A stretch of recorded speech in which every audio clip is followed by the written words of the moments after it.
My name's Adam Bienenstock, and I design and build natural playgrounds. I also speak around the world about the importance of right-sized schools, not making the mistakes that North America has made around the way we educate our kids, and how the outdoors has to become part of that whole picture.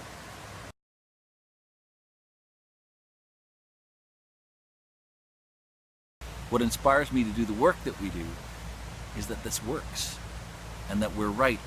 An endless amount of research is showing us that this connection to nature actually expands kids' both outcomes when it comes to their physical well-being, their emotional well-being, and also their cognitive capacity. So a huge amount of research is showing us that this works, this connection to nature as part of our everyday schooling is actually what works.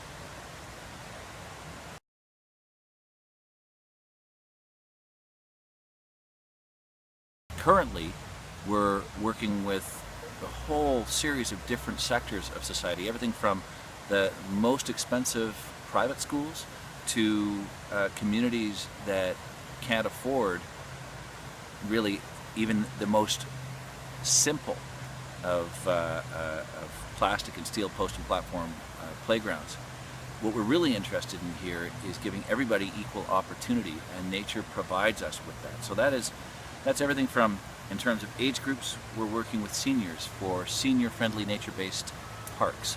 We're working with early childhood educators to develop the spaces that work for them, and we're working with public space and public partners and community housing partners to try to develop the areas in the most oppressed areas of North America and around the world into places of opportunity and places of hope that are designed and built by and with community, with us as their guide.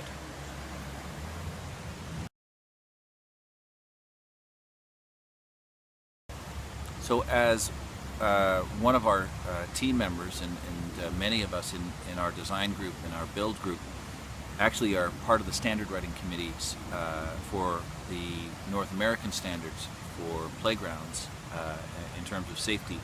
I can say as one of those people that without question,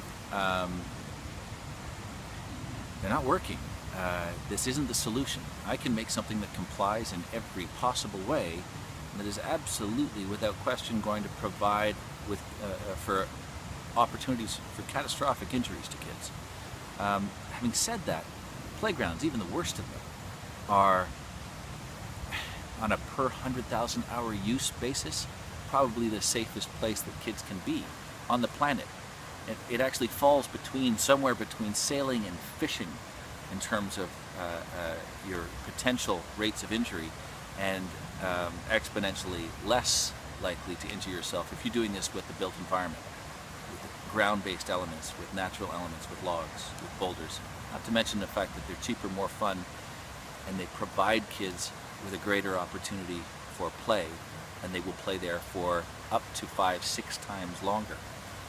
However, it's very, very difficult to get this stuff passed using the standard mode of thinking. So most of the work is about pushing up against that regulatory framework to make sure that we have those opportunities for play with nature.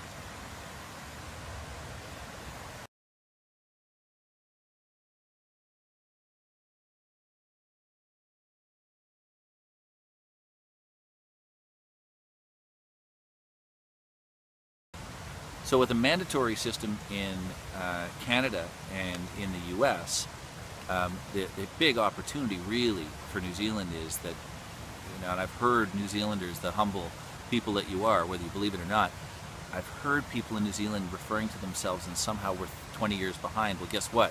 When it comes to playgrounds and play and risk and fear and risk benefit analysis versus risk assessments, that 20 years behind puts you 30 years ahead of us. I actually think it still may take that long, 20, 30 years, for North Americans to get back to the sorts of things that New Zealand has been doing and is doing currently.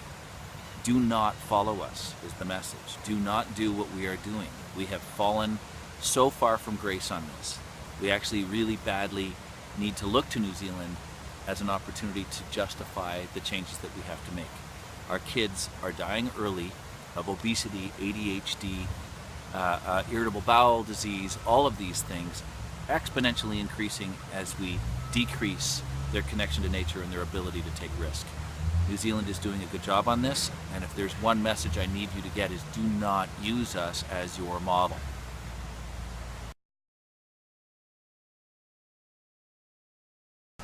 So the benefits of making this change are, well, first off, it's not a huge change for you.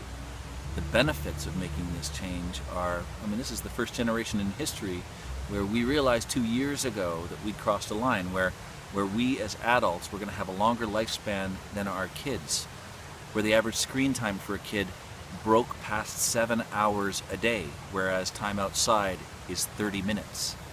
We need that balance back for those things. Roam rates 10 to 40 years ago, roam rates for kids unsupervised were 10 kilometers, 6 miles. Now it's line of sight, it's 150 yards, it's 300 yards for the same aged children. At a time when we've never before been so careful and so risk averse when it comes to our children and so careful about their well-being, our policies and our regulatory frameworks are actually the things that are killing them.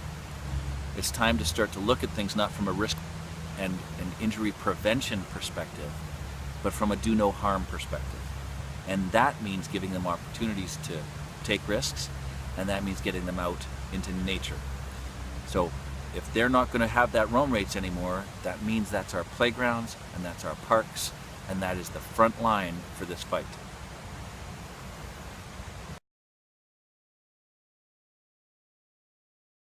One of the problems that we have is that people for too long have actually looked at this issue of connection to nature as some sort of problem to solve, and in fact we have to flip it on its head. Nature actually can provide the solutions to the problems we've already created. There isn't a problem to solve here, and we need to stop looking at it as an environmental issue.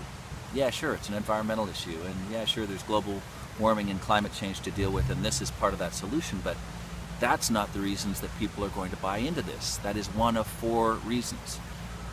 It's better for their health and cheaper on our health cares, our public health cares, and so that means Western society should be paying attention. Economically, there is a huge business here in terms of a business opportunity where local companies get to make the money, where local companies make the difference, where we're no longer importing from offshore and taking the liabilities at our end while all the profit disappears out of our GDP.